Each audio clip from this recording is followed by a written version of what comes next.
This is a 2015 Land Rover Range Rover Sport SE Supercharged,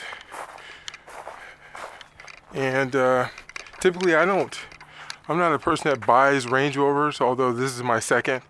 Never planned on getting a Range Rover. I've had this car now for about 5,000 miles, so I'll share a little bit about it just in case anyone's interested in buying a Range Rover. Just some of the things early on you may want to look out for. But so far so good. This car's been pretty good. So I'm just going to show a little bit about the vehicle. It's pretty clean actually. It's got 100. When I bought it, it had 104,000 miles on it. Now I think it has 108,000 miles on it. So I put about 4,000 miles on it.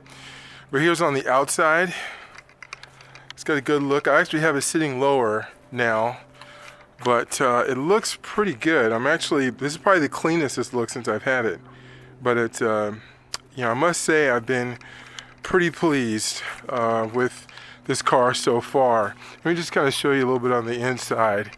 Again, this is a 2015 SE. This is a V6 engine, supercharged. Now I did add some carbon fiber accents on the inside there. You can see on the knob, and then where the air conditioning, and then where you go off-road, the off-road adjustments. I have more that I'm going to do to this car just to kind of get it looking pretty clean, but the interior looks really good actually for the amount of miles it has on it. So the person who had it before me actually did a good job keeping this car pretty clean. But both the doors, there's a little bit of stuff there, but the doors are in really good shape. Panels, the seats look good. Interior looks good. Now this does not have this, even though it's got the panoramic glass, it's not a removable top. It doesn't have a sunroof. It does not open up. It's solid glass, but honestly, it actually looks pretty good. It feels good, certainly at night. In the daytime, it's kind of cool, so I don't mind it so much.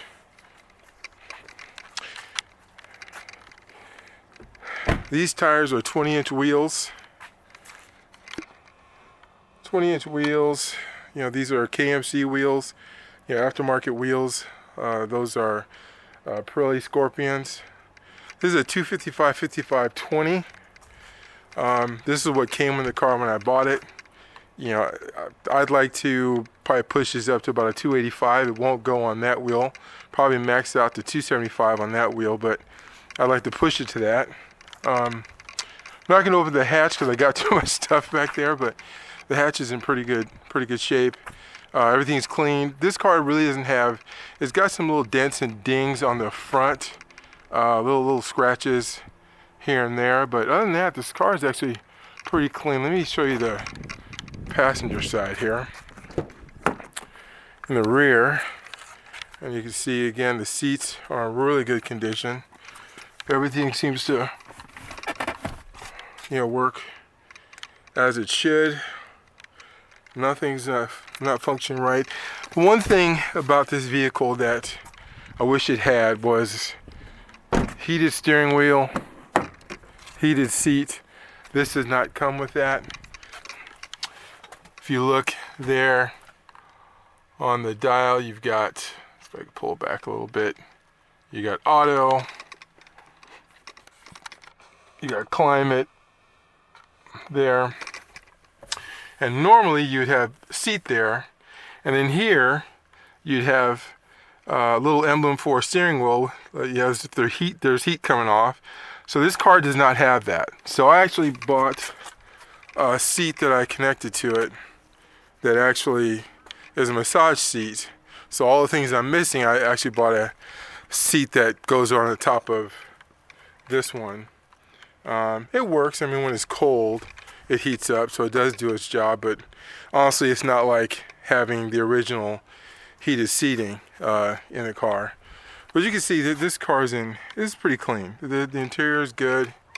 I got 111,000 miles on this car, so I'm off by about 3,000 miles. So I've actually put about 7,000 miles on this car since I've had it, which is really pretty shocking to me, but a lot of miles I put on this thing. But I must admit, I've been pretty pleased with it. Now, the thing you want to do with these high mile Range Rovers is, you can change the oil every 7 to 10,000 miles if you're running synthetic. I'm not going to take my chance on this. So the one thing I do is I add at least a quart of Duralube. Add a quart of Duralube in the engine, and then you definitely want to put synthetic. I actually used Royal Purple. What I was hoping to do was put AmSoil along with the Duralube in here, just to keep, because sometimes these lifters, the engine will start running pretty loud, and I did notice a significant reduction in noise once I added the Duralube in there, and I'm probably going to be overly concerned with these Range Rover engine. Really, anything maintenance-wise, the minute anything's got to happen or it needs to go in, I'm not waiting. It's going in right away, because these things can be a bear. The things you always worry about is the suspension going out. So far, the suspension is doing fine. I do notice that I do get a suspension fault code when it gets really cold, but other than that, it's actually, pretty good. The thing you always want to do with these things really is, like I say, you just want to baby it along. Anytime it needs some work of any kind, if the engine light's going off, if there's anything going off, you want to take it in right away. You do not want to wait. You do not want to wait on a Range Rover. They have a history of not being very reliable, which was my hesitation in buying this car, to be quite honest. I had a significant hesitation in buying it, but I must say that I'm really, really pleased with it so far, where I like it. Now, I had a Jeep Grand Cherokee SRT before this one, and I really liked it a lot. This one drives more comfortably than an SRT, but obviously it's not going to have the type of power, type of torque you're going to get. Here's this little nick that's on the front here. You can see a little nick there. There's another one, I think on the other side, and you got some nicks, another nick down here, for example. But nothing too significant, to be honest with you. It's, fairly cosmetic issues. Other than that, this vehicle is pretty clean. Like I said, I'm pleased with it. Comparing it to the SRT, doesn't have the torque, doesn't have the power.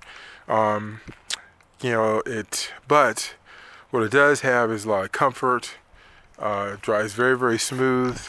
I don't have any issues. You're going to get better gas mileage because you're running a V6 as opposed to a V8. So you're going to get that significant, not significant, but you do get a better gas mileage with V6 as opposed to V8. So as you know, you're still running. I put 93 octane in this vehicle. Obviously, I'm not going to put anything less than that. 92 is probably the lowest I go. I know you got 91 is what they recommend, but I'm going to put 92, 93 or higher. And like I said, I will not put the regular oil in here or anything that's not synthetic, and I will not run it without at least a quart, possibly a quart and a half, maybe 2 of Duralube.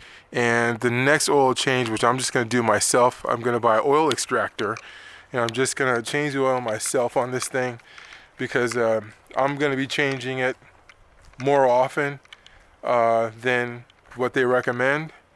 And then the second piece of it is I don't know how long I'm going to have this. I'm looking to, as long as this thing drives as well as it has been driving, then I will upgrade to a Range Rover Sport SVR. Because much as I like the comfort of this vehicle, man, I sure miss the speed. I miss the torque. I gotta have that power behind the wheel. I miss that.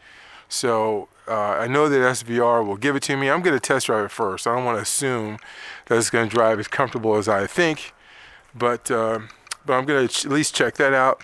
and see where it goes. But so far so good on this 2015 Range Rover Sport. I really do think it drives really, really well. It's it's fun, it's clean. You know, it's got good looks. I try to keep it clean. I try to keep all my cars clean. You know, I have this one.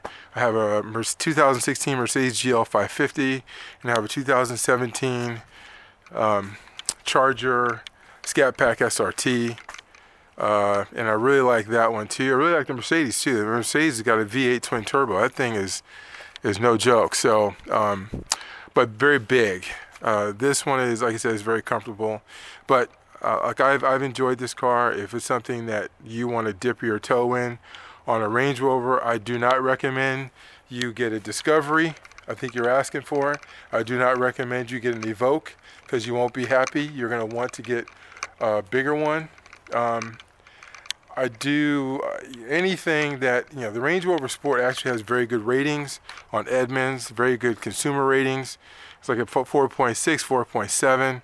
This one in particular, I think the newer versions are getting good ratings too. But anyway, so far so good on this Range Rover. And I'm out.